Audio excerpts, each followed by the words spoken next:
Assalamualaikum warahmatullahi wabarakatuh. Bertemu lagi di Palmedia Channel, masih membahas seputar sawit. Baik, kali ini saya ingin membahas mengenai pembukaan lahan, yaitu pekerjaan apa saja yang kita lakukan saat pembukaan lahan. Jadi gambarannya adalah arealnya hutan, walaupun sekarang sudah tidak ada lagi pembukaan lahan di areal seperti itu, tapi ini untuk mengingat kembali pelajaran-pelajaran dahulu mengenai pembukaan lahan. Baik, yang pertama biasanya kita bekerja di lapangan dibekali dengan izin, peta izin lokasi ataupun peta HGU kalau memang sudah terbit HGU. Nah, setelah itu kita petakan, kita inventarisir kondisi lahan seperti apa, walaupun sebenarnya ini data awal sudah ada, bahkan di foto satelit juga sudah ada, tapi tidak salahnya kita cek lokasi dulu. Kemudian selanjutnya adalah setelah selesai kita buat peta lagi. Untuk peta kerja kita buat bloknya, kita blocking. Setelah itu baru kita lanjutkan dengan pekerjaan selanjutnya, yaitu adalah IMAS ya, karena tadi sudah ada blok-bloknya, kemudian kita kerjakan IMAS ya. Jadi yang ketiga adalah IMAS. IMAS itu apa? IMAS itu memotong ini kayu-kayu yang kecil ya, yang di bawah 10 cm, jadi yang bisa kita tebas pakai parang. Nah, itu IMAS. Tujuannya kenapa IMAS? Supaya nanti saat ada yang pohon besar kita tumbang, nah karena pohon kecilnya sudah kita tebang duluan, akhirnya kalaupun sudah tertimpa dengan pohon besar, pohon kecil sudah kita potong. Nah, berarti setelah IMAS baru tumbang pohon besar. Nah, dua pekerjaan ini sebenarnya bisa dilakukan oleh alat berat.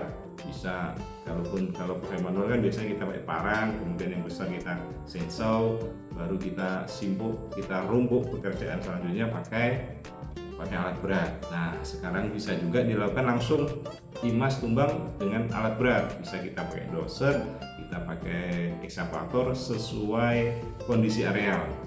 Nah, ini biasanya lebih cepat.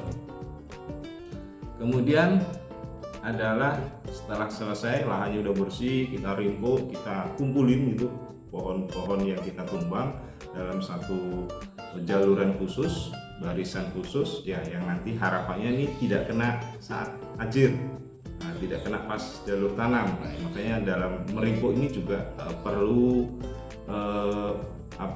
diukur dengan benar ya, diatur, dimanage dengan benar supaya rimpukan tidak terkena jalur ajir ke depannya.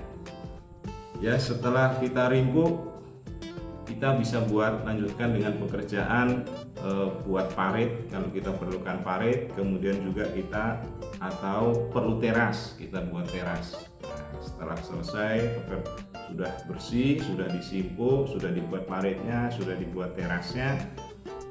Nah, kalau memang arealnya itu gulmanya banyak, ini bisa kita lakukan penyemprotan. Namanya banyak lalang, kita semprot dulu lalang. Anak kayunya sudah mulai tumbuh, wah kita semprot lagi. Nah, habis setelah itu baru kita lakukan ajir, atau pancang. Baru kita pancang setelah disemprot, ataupun berbarengan, ataupun mau pancang dulu baru semprot. Kalau saya sih saranin semprot dulu supaya mancangnya enak. Mancang tuh nggak mudah. Ya, kalau gulmanya tinggi, mancang repot juga. Makanya enaknya kita pancang dulu baru semprot. Semprot dulu baru pancang, sorry. Kemudian setelah gulma bagus, ajir sudah terkendali, ajir sudah ada, barulah kita tanam. Setelah kita tanam kelapa sawitnya, baru tanam LCC bisa, atau sebelum tanam kelapa sawit kita tanam LCC dulu. Oke, itu tadi beberapa pekerjaan di saat pembukaan lahan, mengingatkan kembali untuk diri saya pribadi supaya tidak lupa dengan ilmu-ilmu yang pernah kita jalankan dulu, yaitu di survei, kemudian blocking, IMAS, tumbang, rimpuk atau simpuk atau rumpuk sama saja. Kemudian kita buat parit, teras, kemudian kita kendalikan gulma, kita ajir, kita tanam kelapa sawitnya, dan kita tanam LCC-nya. Oke, itu aja. Terima kasih banyak.